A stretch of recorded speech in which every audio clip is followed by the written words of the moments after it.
Welcome to waves media Telugu. Andhra Pradesh రాష్ట్రానికి అమరావతి ఏకైక రాజధానిగా చట్టబద్ధత కల్పించడం చారిత్రాత్మక నిర్ణయమని తెలిపిన ప్రతిపాడు నియోజకవర్గ శాసనసభ్యులు బూర్ల రామాంజనేయులు అమరావతి అభివృద్ధికి కృషి చేసిన ప్రధాని నరేంద్ర మోడీకి, ప్రియతమ రాష్ట్ర ముఖ్యమంత్రి నారా చంద్రబాబు నాయుడుకు, ఉప ముఖ్యమంత్రి కొణిదెల పవన్ కళ్యాణ్కు ప్రత్యేక ధన్యవాదాలు తెలియజేశారు.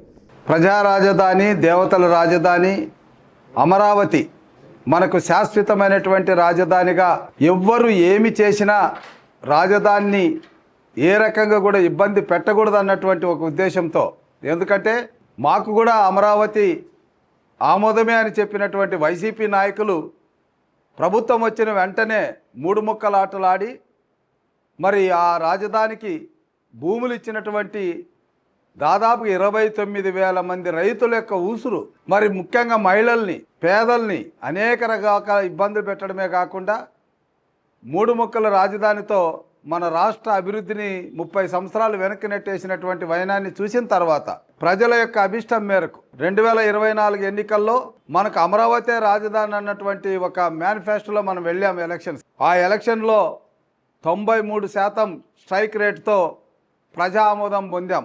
ఆ మాట నిలబెట్టుకోవడానికి మన ప్రియతమ ముఖ్యమంత్రి నారా చంద్రబాబు నాయుడు గారు, డిప్యూటీ ముఖ్యమంత్రి పవన్ కళ్యాణ్ గారు మరి ఇద్దరు కూడా కేంద్ర ప్రభుత్వంతో మాట్లాడి శాసనసభలో ఆమోదం పొంది పార్లమెంట్కి పంపించడం జరిగింది. పార్లమెంట్ నిన్నటి రోజున ఆమోదం చేయడం, రాజ్యసభకి ఈరోజు ఆమోదం అవుతుంది. రాష్ట్రపతి సంతకం అయిన వెంటనే మనకు శాశ్వతమైనటువంటి రాజధానిగా అమరావతి ఉంటుంది.